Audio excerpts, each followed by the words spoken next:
ఒకసారి ఇక్కడ చూడండి చూడండి.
अध्यापकगण तबादला में नए नए आए हुए अध्यापकों को और लगभग 1 साल से नहीं 8 सालों से ज़्यादा 14 साल तक जो यहाँ पर अपनी अपनी जिम्मेदारी निभाकर बाहर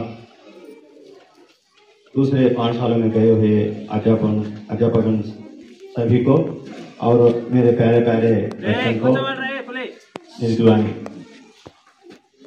బట్టి అనుభవాలు ఆలోచనలు మారుతూ ఉంటాయి. ఈ పాఠశాలకు వచ్చిన తర్వాత నేను 10 సంవత్సరాలుగా ఊహించినటువంటి కలలు కన్నటువంటి నా ఊహాలోకంలో నిర్మించుకున్నటువంటి ఆ యొక్క భావాన్ని చెప్పాలా చెప్పకూడదా చేయగలనా లేదా అని లోపల యుద్ధం చేస్తున్న క్రమంలో సార్లందరూ తెలిసిన వాళ్ళు పెద్దవాళ్ళు ఒకసారి నా అభిప్రాయాన్ని వాళ్ళ ముందుంచితే వాళ్ళు ఏం చెబుతారు అని చెప్పేసి ఒకరోజు భయపడుతున్నో లేకపోతే అనుమానంగానో అయిష్టంగానో మీ అభిప్రాయం మీ సలహా మీ అభిప్రాయం కావాలి, ఇది సాధ్యమయ్యేదా కాదా అని చెప్పేసి ఒక 3-4 నెలల క్రితం అడిగాను. నాకు ఈ పాఠశాలకు కేవలం 6 నుంచి 8 నెలల సంబంధం మాత్రమే ఉంది. అంతకుముందు వేరే పాఠశాలలో కోయగూడెం పాఠశాలలో 11 సంవత్సరాలు, ఫస్ట్ అపాయింట్మెంట్ స్కూల్ పెద్ద ప్రాజెక్టులో 4 సంవత్సరాలు పనిచేశాను. అక్కడ కలగనటువంటి ఫీలింగ్ ఈ పాఠశాలకు వచ్చిన తర్వాత ఆ 10 సంవత్సరాల యొక్క ఆలోచన ఆశయం ఏదైతే ఉందో ఈ ఇక్కడ పనిచేసేటువంటి ఉపాధ్యాయులతో పంచుకోవాలనిపించింది. వాళ్ళు నాకు చక్కటి సలహా ఇచ్చారు. ఆ ఆలోచన ఇప్పటికీ కూడా నాలో ఈ 10 సంవత్సరాలు దాటినప్పటికీ కూడా అది చావట్లేదు. సో దానిని ఏం చేయాలో ఎక్కడ దాన్ని నేను అఫ్కోర్స్ వింటా ఉంటే ఈ సోది ఏంటిదో అనిపించవచ్చు, లేకపోతే ఇంతకన్నా ముఖ్యమైనటువంటి అవసరాలు వారికి వ్యక్తిగతంగా ఉండొచ్చు. కానీ ఎవరైతే కాస్త మనసు పెట్టి వింటారో వారికి ఇది ఏంటిదనేది, నా ఉద్దేశం ఏంటిదనేది, నా భావం ఏంటిదనేది బాగా తెలుస్తుంది. వారి మనసులో కూడా నాటుపోతుందని, నాలాగా వారి మనసులో కూడా నాటుకుపోతుందని నేను భావిస్తున్నాను. అయితే నాకు ఈ ట్రాన్స్ఫర్ అవుతుందని అనుకోలేదు. నేను అనుకుంటున్నది ఆ యొక్క 10 సంవత్సరాల యొక్క ఏదైతే ఆశయం ఏదైతే నేను కల్పించాను, ఊహాలోకంలో ఊహించాను, దానిని ఈ స్కూల్లో సాకారం చేద్దామని చెప్పేసి ఉపాధ్యాయ వారిని అడగగా వాళ్ళు ఏం చెప్పారంటే అది సాధ్యపడదు, కానీ ఆశయం గొప్పది అని అన్నారు. కానీ కొంచెం నిరుత్సాహం అనిపించింది. కానీ ఆ కోరికను చెప్పుకునే పరిస్థితుల్లో నేను లేను. ఎందుకంటే అది 10 సంవత్సరాలు నాటుకుపోయినటువంటి విత్తనం. సో ట్రాన్స్ఫర్ వచ్చాయి. ట్రాన్స్ఫర్లో తప్పనిసరి పరిస్థితి వెళ్ళాల్సింది, వెళ్ళిపోయాం. వెళ్ళిన తర్వాత ఎక్కడెక్కడ అనుకుంటున్నాగా నాకు మామకన్ను పక్కాగా రావచ్చని ఆశపడ్డాను. కానీ మామకన్ను రాలేదు. ఎప్పుడూ ఊహించని 100 కిలోమీటర్ల దూరంలో వచ్చింది. అక్కడికి వెళ్ళినా సరే నా ఆశయం చచ్చిపోయింది, నా ఆశ చచ్చిపోయింది, ఏం చేయాలని తపన పడుతున్నాను. ఎవరు చెప్పుకుంటే ఏమి దానివల్ల ప్రయోజనం ఏముండదు. కొద్దిగా ఆ ఆశ బాధ తీరుతుందేమో కానీ పరిష్కరించే వాళ్ళు, తోడుండే వాళ్ళు ఎవరు ఉండరు. అలా ఎలాగైనా సరే ఈ మామకన్ను స్కూల్లో నేను కనుక రావాలి. చిన్న పొరపాటు జరిగిందండి ట్రాన్స్ఫర్లో. ఎలాగైనా సరే దాన్ని సాధించాలి. లేదనంటే ఆ పేరుతో, ఆ పొరపాటుతో, ఆ ఆశతో ఈ పాఠశాలలో ఏదైతే నేను 8 నెలలు పనిచేసిన తర్వాత 10 సంవత్సరాల ఆశయం, కోరిక ఈ స్కూల్ని బట్టి ఏదైతే నా మనసు నాటుకుపోయిందో దానిని సాకారం చేయడానికి నేను నా ఊపిరి పోయేంత వరకు సాధించాలని చెప్పేసి బలంగా అనుకున్నాను. ఈ విషయాన్ని పై అధికారులు కూడా అన్అఫీషియల్గా పర్సనల్గా తెలియజేశాను. దాన్ని చెత్తబుట్టలో పారేశాను. కానీ నా ప్రయత్నం మాత్రం చివరి వరకు కొనసాగుతుంది. అదేంటిదంటే, నేను వార్డెన్గా చేయలేను, నేను సమర్థుని కాదు. అలాగే హెచ్ఎం అసలే పనికిరాను. అఫ్కోర్స్ క్వాలిఫికేషన్ ఉంది అని మీకు అనిపించవచ్చు. కానీ నాకు ఇష్టం లేనప్పుడు దాన్ని మీరు ఎంత బంగారపు సింహాసనం నుంచి కూర్చోబెట్టినా దాన్ని నేను ఆస్వాదించలేను, దాన్ని యాక్సెప్ట్ చేయను. నా ఆశ ఏంటిదంటే స్వతహాగా కష్టపడి లేదా ఎవరైనా చెప్పిన దాన్ని బట్టి మాట విని కష్టపడి చదువుతారో, కష్టపడి ఇష్టపడి ఏదైతే చదువుతారో అటువంటి పిల్లలు అంటే నాకు అమితానందం.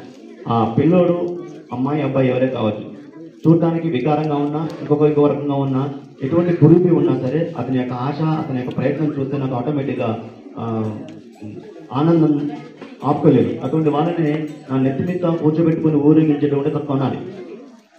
ఆ క్రమంలో నా ఆశయం ఏంటిదంటే, ఎవరైతే ఇక్కడ ఈ స్కూలు కేవలం విద్య మట్టుకు మాత్రమే, కేవలం విద్య చదువు విషయంలో మాత్రమే నాకు దత్తత తీసుకుంటే, నాకు ఎవరైనా దత్తత ఇస్తే ఆ స్కూల్ని నేను అందరి పిల్లలందరినీ ఏ ఉపాధ్యాయుల సహాయ సహకారం లేకుండా ఎంతమంది పిల్లలున్నా వాళ్ళందరినీ చక్కగా చదివించుకొని, అలాగే ప్రధానంగా ఇంగ్లీష్ మీద ఎక్కువ సమయం కేటాయించి, నాకే ఇంగ్లీష్ రాదు, ఏబీసీలే సరిగా రావు, కానీ రాని దాని విషయంలో దాన్ని తెలుసుకొని మీకు ఈ స్కూల్లో చదివే పిల్లలు ఇప్పుడు 10th 9th వాళ్ళు ఉన్నారు, 4 రోజులు అయితే వెళ్ళిపోతారు, కొత్త పిల్లలు వస్తారు. పిల్లలు ఎవరు వచ్చారో ఎవరు పోయారని కాదు, ఈ స్కూలు అట్మాస్ఫియర్ కావచ్చు, ఇక్కడ పనిచేసే టీచర్స్ కావచ్చు, ఇక్కడ చదువుకున్న పిల్లలు కావచ్చు, ఇక్కడ పనిచేసే వర్కర్ కావచ్చు, ఈ చుట్టూ ఉన్నటువంటి ఫిజికల్ అట్మాస్ఫియర్ కావచ్చు, అలాగే ఈ విలేజ్ కావచ్చు, ఎందుకో నా మనసును ఆకర్షించాయి. 10 సంవత్సరాల ఆశయం ఈ స్కూల్లో నేను నెరవేర్చగలనేమో అని ఆశ పుట్టింది. అది సాకారం చేసుకునే ప్రయత్నంలో ట్రాన్స్ఫర్ అయిపోయాను. ఒకవేళ ఏ మాత్రం నాకు వెంట్రుక మందం అవకాశం దొరికితే మళ్ళీ ఈ పాఠశాలకు వస్తాను, నా ఆశయాన్ని ఖచ్చితంగా నెరవేర్చుకుంటాను. మీ అందరితో 3 నుంచి 5 సంవత్సరాల లోపు మీ మాతృభాష తెలుగు నుంచి ఇంగ్లీష్ని ఖచ్చితంగా మార్చగలనంటే నమ్మకం నాకుంది. ఈ అవకాశం ఇచ్చినటువంటి ఇలా మాట్లాడుకుంటూ మాటలు వస్తూనే ఉంటాయి. ఈ అవకాశం ఇచ్చినటువంటి నా ఉపాధ్యాయ మిత్రులందరికీ ధన్యవాదాలు తెలుపుతూ ముగిస్తున్నాను.